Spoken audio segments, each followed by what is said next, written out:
अस्सलाम वालेकुम वर्गोस, मैं हारिस अज़मी प्रोफेशनल एस्ट्रोलॉजर आपकी खिदमत में हाजिर हूँ 2021 की कंप्लीट प्लानिटरी पोजीशन के साथ।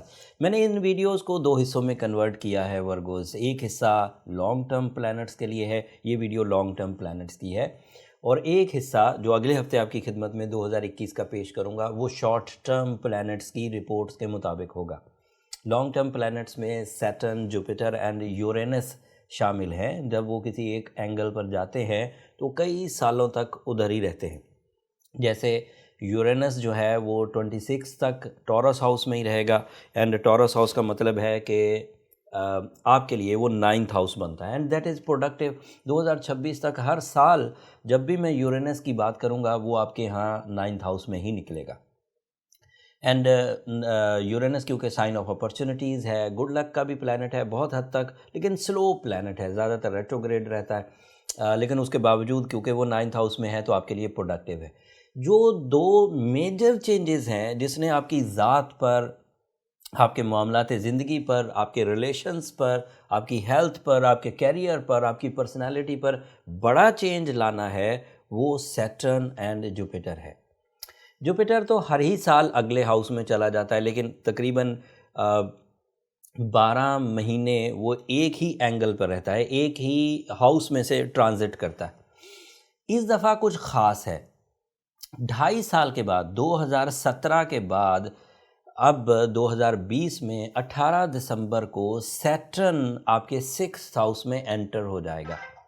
And by rules of astrology Saturn का 6th हाउस में इंटर होना प्रोडक्टिव नहीं है आपके लिए वर्गोस। पहले ये 5वें घर में था, वहाँ 2017 से 2020 तक रहा, लेकिन छठे घर में इसके जो हमारे एनालिसिस हैं, हमारे एक्सपीरियंसेस हैं, वो बहुत अच्छे नहीं हैं। 6th एंगल पर ये delays, isolation, suffering, lack of rewards, इस तरह के इश्यूज लाता ज़रूर है। सो सिर्फ अब वही वर्गोज सस्टेन करेंगे जिन वर्गोज में अपनी ज़ाती सलाहियतें गैर मामूली हैं, mind skills, will power, resources, plannings, hard working. लेकिन ऐसे वर्गोज जो गोल्डन सीजन के एवज बस जर्नली चल रहे थे, अब वो थोड़े से डंपी बम्पी से हो जाएंगे। लेकिन ये सिर्फ इन्फॉर्मेशंस हैं, इनको रिकवर करने के मैं बहुत अच्छे और बहुत ही अफेक्टिव तरीके या रेमेडीज़ आपकी खिदमत में पेश कर दूंगा। मैंने वैसे सैटर्न और जुपिटर पे एक अलग वीडियो भी बना दी है, उसका लिंक भी डिस्क्रिप्शन में दे दूंगा। सैटर्न और जुपिटर की पोजीशन को समझने में आपको काफ़ी मदद मिलेगी उस वीडियो से। अब मैं थोड़ी सी टेक्निकल तमहीद बांध कर फिर आम फहम में लोगों को कौन कौन सी फील्ड में इसके एडवांटेजेस होंगे वो तफसील बयान करता हूँ। सैटर्न 6th हाउस में 18 दिसंबर को दाखिल होकर 7 मार्च 2023 तक इधर ही रहेगा। क्योंकि ये पोजीशन नेगेटिव है तो थोड़ी तकलीफदेह हो सकती है। जुपिटर 19 दिसंबर को आपके 6th हाउस में एंटर हो जाएगा और वो 6th हाउस में पॉजिटिव होता है।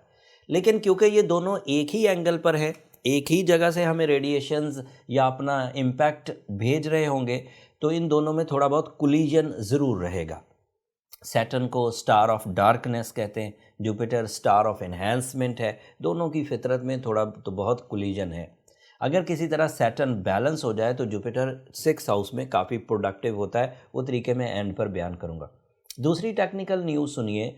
सैटर्न और जुपिटर हर 20 साल बाद इकट्ठे होते हैं, और वो साल मेजर, रीडेबल एंड गैर मामूली तब्दीलियों का होता है। गैर मामूली मतलब जिसे आप इग्नोर नहीं कर सकेंगे, तो 2021 गैर मामूली तब्दीलियों का होगा।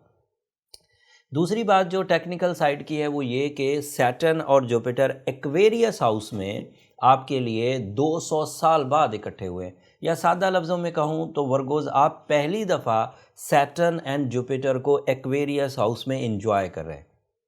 अदरवाइज सैटर्न हर 27.5 साल के बाद एक्वेरियस हाउस में आता है, लेकिन अकेला होता है, जुपिटर साथ नहीं होता। या सैटर्न और जुपिटर 20 साल बाद इकट्ठे होते हैं, लेकिन वो एक्वेरियस हाउस नहीं होगा, वो कोई और हाउस होगा।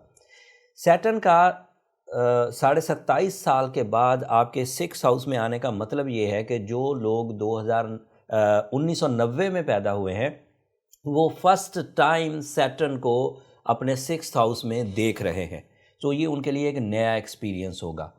वैसे जब वो 2.5 साल गुजार लेंगे तो वो इस एक्सपीरियंस से बहुत कुछ सीख लेंगे, लेकिन तब तक देर बहुत हो चुकी होगी। तो मेरी ड्यूटी ये थी कि 6th हाउस में सैटर्न के आने से जो इम्पैक्ट्स आ सकते हैं वो मैं कबल अज़ वक्त आपको बयान कर दूं, क्योंकि मैं ये 6th हाउस वाला सैटर्न कई दीगर स्टार्स के लिए पहले रीड कर चुका हूं। मैंने 2000 में मिलीनियम ईयर में एस्ट्रोलॉजी शुरू की थी और उस वक़्त से सैटर्न किसी न किसी एक स्टार के लिए 6th हाउस में होता ही है, और उससे क्या फ़ायदे हुए क्या नुकसान हुए वो मैं तजर्बे आपसे शेयर करता हूँ। सैटर्न बज़ाहिर रूल्स, रेगुलेशंस, जजमेंट्स, अच्छे और बुरे की तमीज़, एक्यूरेसी और जो आपके अंदर एक फिनोमिनल डिसीजंस होते हैं, जैसे कोई बंदा किसी नज़रिए के पीछे चलता है उसकी तरफ तवज्जो दिलाता है और पिंच करता रहता है आपको कि आप सही रास्ते पर आएँ, या पिंच करता रहता है कि आप कानूनी मामलात अपनाइए। एंड ये वाली जो सेक्टर है ये उसके पॉजिटिव इम्पैक्ट्स हैं। नेगेटिव इम्पैक्ट्स में चीज़ों का लेट हो जाना, अक्सर बीमार रहना, नेगेटिविटीज़ जल्दी कबूल कर लेना, आइसोलेशन का मतलब है रिलेशनशिप प्लेजर्स का कम होना, एंड स्ट्रबननेस, जैसे आपके मूड में भी थोड़ा स्विंग रहेगा। लेकिन इसे बहुत आराम से बैलेंस किया जा सकता है ब्लू सफ़ायर से। अगर आप स्ट्रॉन्ग वर्गो हैं तो आपको इसको बैलेंस करने में ज़्यादा मुश्किल नहीं होगी। अगर आपने इसे बैलेंस कर लिया तो तमाम वो नेगेटिव इम्पैक्ट्स जो इससे आ सकते हैं वो रिपेल हो जाएंगे, रिपेयर हो जाएंगे, एंड जो मोमेंटम आपकी अच्छाइयों का पिछले 2.5 साल से चल रहा है वही मोमेंटम आगे फ्लो करेगा। उसमें कानून के मामलात आपकी फेवर में ही रहेंगे after the balancing of Saturn. Okay, कानून के मामलात फेवर करेंगे, हेल्थ के मामलात फेवर करेंगे, रिलेशंस के मामलात फेवर करेंगे, कैरियर के मामलात फेवर करेंगे, गवर्नमेंट से रिलेटेड डील्स बनती रहेंगी, खुद आप अपने लिए आसाइशें और आसानियां ढूंढने की कोशिशें करते रहेंगे। और अगर आप सैटर्न को बैलेंस नहीं करते तो आपको लगेगा आप ही सही हैं, बाकी सब गलत है, और बात बना नहीं करेगी। अगर आप सैटर्न को बैलेंस नहीं करते तो जो भी वबाई अमराज हों या मौसमी अमराज हों वो आपको जल्द घेर लिया करेंगी। सैटर्न का इम्पैक्ट स्टमक पर ज़्यादा आता है। हमने रीड किया है कि जिन लोगों का भी सैटर्न नेगेटिव हो वो मैदे के अमराज की शिकायतें ज़्यादा करने लग जाते, बैक बोन पेन्स की शिकायत ज़्यादा करने लग जाते, साइकोलॉजिकल दबाव, नफ्सियाती दबाव की शिकायतें ज़्यादा करने लग जाते। अगर आपको इस तरह की कोई सेंसिटिविटी है तो आपको ब्लू सफ़ायर की तरफ जाना ही चाहिए और सूरज शम्स पढ़नी चाहिए। जबकि इसके बरक्स अगर सैटर्न बैलेंस हो जाता है तो जुपिटर आज़ादी से आपके लिए काम कर पाएगा। अगर जुपिटर आज़ादी से काम करता है तो आपकी हर फील्ड 40%, कम अज़ कम 40% डेवलपमेंट की तरफ जाएगी।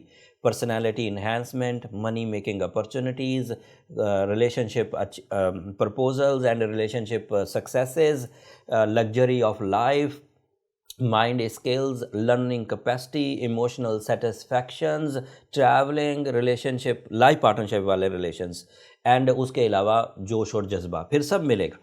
लेकिन क्योंकि दोनों एक ही एंगल पर हैं और ये एक दूसरे के लिए थोड़े से मुतसादिम होते हैं 6 हाउस में, तो इनका इम्पैक्ट नेगेटिव हो सकता है। इसलिए सैटर्न को बैलेंस करने की हर मुमकिन कोशिश करें। सैटर्न से रिलेटेड कलर ब्लैक है। अगर सैटर्न मुस्बत हो, जैसे मैंने सभी स्टार्स के लिए बयान किया कि किन के लिए सैटर्न पॉजिटिव है, किन के लिए नेगेटिव है, जिनके लिए सैटर्न पॉजिटिव है वो ब्लैक कलर ज़्यादा से ज़्यादा वेयर करें, उन्हें एडवांटेज होगा। जिनके लिए सैटर्न नेगेटिव है और वर्गोज उनमें से एक है, वो ब्लैक कलर को मैक्सिमम अवॉइड करें। ब्लैक कलर सैटर्न की रेडिएशंस को तेज़ी से अपने अंदर लेता है, तेज़ी से उसको अट्रैक्ट करता है, और अगर वो नेगेटिव है और तेज़ी से उसकी रेडिएशन को अट्रैक्ट करेगा तो नेगेटिविटी का असर या इंटेंसिटी बढ़ जाएगी। ये ओवरऑल इंफॉर्मेशन थी वर्गोज सैटर्न से रिलेटेड, बट मेरे पास अभी 2.5 साल हैं इसको मज़ीद डिटेल से आपके सामने बयान करने के लिए। ये उसकी पहली इब्तदाई रिपोर्ट थी। बाद में मज़ीद इसके इम्पैक्ट्स, इसकी रेट्रोग्रेशन पीरियड्स और इसका impact on your business, impact on your relation, दीगर तफसील से भी बयान करूँगा। ये छोटा जो 10 मिनट का एक क्लिप था ये मैंने इसलिए आपके लिए रिकॉर्ड किया कि जो कुछ आप सुनना चाहते हैं या जिन सेक्टर्स में वर्गोज आप सेंसिटिव हैं वो आप अगर कमेंट्स में इजहार करेंगे तो मैं उसको रीड करके एक लिस्ट बना लूँगा कि आपको किन किन चीज़ों में ज़्यादा एहतियात बरतने की ज़रूरत है। उसमें जो भी मेरी प्रोफेशनल रिसर्चेज़ हैं, ऑब्जर्वेशंस हैं, एक्सपीरियंसेस हैं, वो मैं आपसे ज़रूर शेयर कर दूँगा। लेकिन चाहे ये कितना ही बुरा क्यों ना हो जाए, कितना ही नुकसानदेह क्यों ना हो जाए, आपको परेशान होने की हरगिज़ ज़रूरत नहीं, क्योंकि सूरह शम्स को मैं 92% सक्सेस रेशो के साथ इस्तेमाल करता आ रहा हूँ इस तरह की नेगेटिव इम्पैक्ट्स को रिपेयर करने के लिए। And blue sapphire is the ideal most remedy to balance the Saturn. और इसमें तमाम ही एस्ट्रोलॉजर मुत्तफ़िक हैं, चाहे वो वैदिक हों चाहे वो वेस्टर्न हो। वेस्टर्न एस्ट्रोलॉजी से याद आया वर्गोज़, आखिरी टेक्निकल बात बयान करके फिर बात को ख़त्म करते हैं। सैटर्न जो है ये 6th हाउस में सन राइजिंग के एतबार से है, मून राइजिंग के एतबार से नहीं। अगर आप सन राइजिंग के एतबार से वर्गो हैं या आपका असेंडेंट वर्गो है तो ये वाली कैलकुलेशंस आप पर एप्लीकेबल है। अगर आप मून के एतबार से वर्गो हैं तो आपको वैदिक एस्ट्रोलॉजी पढ़नी चाहिए। मून साइन को हम डिस्कस नहीं कर रहे, हम सन राइजिंग एंड असेंडेंट को डिस्कस कर रहे हैं। जो लोग एस्ट्रोलॉजी की थोड़ी बेसिक जानते हैं वो ये बात समझ जाएंगे। अगली आखिरी बात, सिचुएशंस का लॉन्ग टर्म प्लैनेट के एतबार से आपकी फेवर में कम होना, ये मैंने यहाँ डिस्क्राइब किया है मुख्तलिफ अंदाज से। तो लॉन्ग टर्म प्लैनेट कम फेवर करें, बट जिस साल लॉन्ग टर्म प्लैनेट्स कम फेवर करें उस साल शॉर्ट टर्म प्लैनेट्स पर बहुत डिपेंड हो जाता है। शॉर्ट टर्म जो प्लैनेट्स हैं वो हैं sun, moon, Mercury, Mars and Venus. उनकी पोजीशन पूरे साल अच्छी बुरी होती रहती है। वो आपके शॉर्ट सीजन्स होंगे अपनी सलाहियतों को, अपने मिशंस को, अपने गोल्स को कंसीव करने के लिए। उसकी रिपोर्ट को तफसीली आपकी खिदमत में पेश करूँगा ताकि आप उन छोटे प्लैनेट से अपनी कामयाबियों को ग्रैब कर सके। That's all Virgos. उम्मीद करता हूँ ये रिसर्चेस, ये इंफॉर्मेशंस आपकी नॉलेज में इजाफ़ा किया होगा।